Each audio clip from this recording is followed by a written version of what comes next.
Well, for all intents and purposes, I have many conservative views in terms of right and wrong, this or that, here or there, but a lot of things that I believed I have received a more objective understanding of. For example, I believe in a strong family by a certain definition that many people do not feel comfortable with, for one reason or another. But I also have a very differentiating belief of something that I had never truly questioned until the most recent years of my life, when I had learned to be more organic in feeling. And that was, for example, an idea that, a curiosity as a matter of fact. For many years, the Christian world has often characterized people with body art as criminals or whatnot and such. But a while ago, I had actually met a gentleman who had made a very small statement that affected me for a long time, and it opened my eyes in a way. People have often quoted biblical references as trying to say something along the lines of the body is a temple, treat it like a temple, but if we look closer at that, the definition of a temple and how to treat a temple is so different and so broad and so diversely characterized by so many different individuals through all different walks of life that it's almost impossible to find a solid cement definition of what that truly means. And he used the words, if the body is a temple, let me decorate it. And that meant something to me. And that is what opened my eyes in a greater way to not so much explore new things, but question old things. So essentially, I have kept all of the base conservative principles of right and wrong, but I've introduced a new brand of progressive, yet moderate understandings of things that people otherwise might have felt uncomfortable with.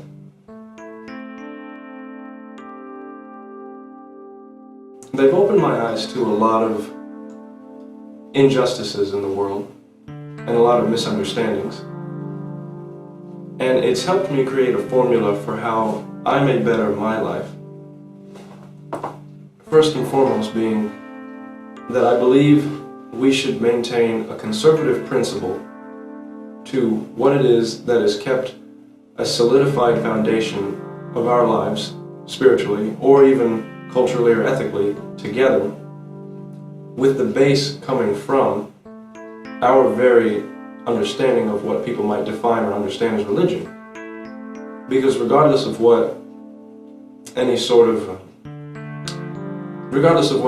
atheist out there might try and explain, even at the base core, society where they may claim to get their morals or understandings from even comes from a religion. Even if it's not Christianity in the United States or in Europe, it would be Islam in the Middle East or Hinduism in India or some such things. All senses of right and wrong come from religion. Regardless of what has tried to replace it, nothing ever can. So in a way, I would ask, even if it is all a lie to some people, is it really worth trying to get rid of?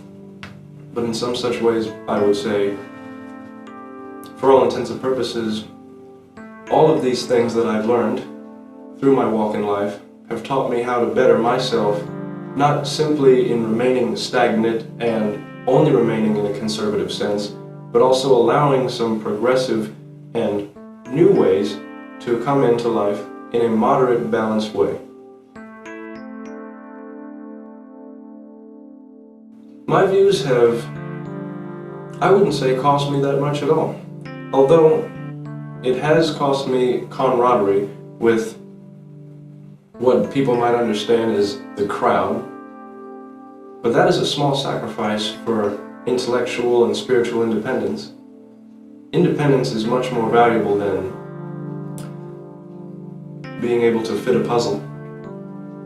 Being free from the dogmas and feeling more understanding or relaxed in my own life is something that I've been very happy with and something that has given me a lot of peace in life.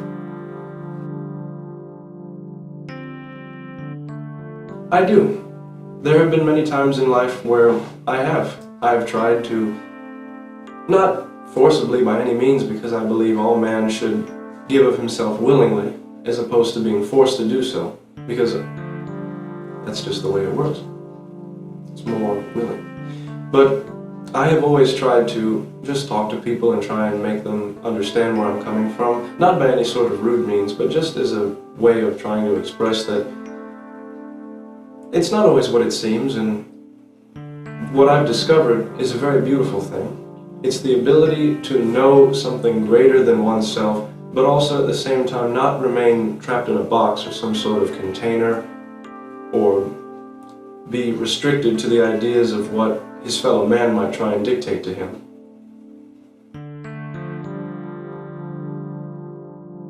I would say the first thing that must be understood is you have to not necessarily learn to be more objective, because that's not anything that can really be taught as much as it is learned. But first and foremost is that you have to learn to interpret things yourself, as opposed to simply believing what a higher authority believes, because authority in a spiritual or even a religious structure by definition is flawed, regardless of how holier than thou someone might appear to be. Mankind is built with flaws, and these are to be understood, and part of that comes with the ability for one person to interpret this in a completely different manner from which you might. So I would say first and foremost is get away from the group and try and not necessarily take a break, but try and look for the deeper meaning to whatever it is you might understand, or try and examine about life, or even just take the time to look at something small and try and analyze it through your own means and through your own mind and heart, as opposed to using a structure or a body in order to fulfill that.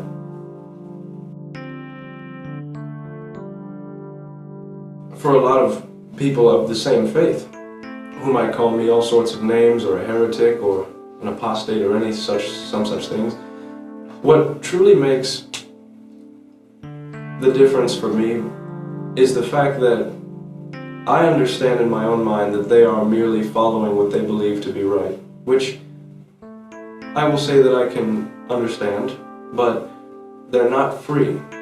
They're not free in mind, and that's why I have trouble respecting, but not, well, I should say, I can respect, but I will not appreciate. And even for other people who might say that I'm buying into some sort of lie or some such thing, I would say to them, you haven't seen what I've seen. You haven't felt what I've felt. And people will often try and create academia or come up with any sort of understanding from across the world, whether it be some cosmic energy or some such understanding. The one word that's important here is faith. And I would say that faith by itself is one thing, but faith accompanied with things that you've come to recognize in your life, being experiences which matter, are so much more impacting, and that's a beautiful thing that I really wish I could share with those people that may be in opposition to me, whether it be per se someone that just dislikes the entire faith, or even if it's someone that calls themselves the same faith as I, but simply doesn't agree with the way I do things. I would say to either of those people, I have no qualm with you. I don't dislike you, I don't hate you, and I harbor no animosity against you simply because you don't agree with me. But I would ask that you take a look at me and see how beautiful the feeling is, or the experiences that I have felt and that I have been through, and how beautiful it is to have a deeper understanding that there is something that we just can't understand,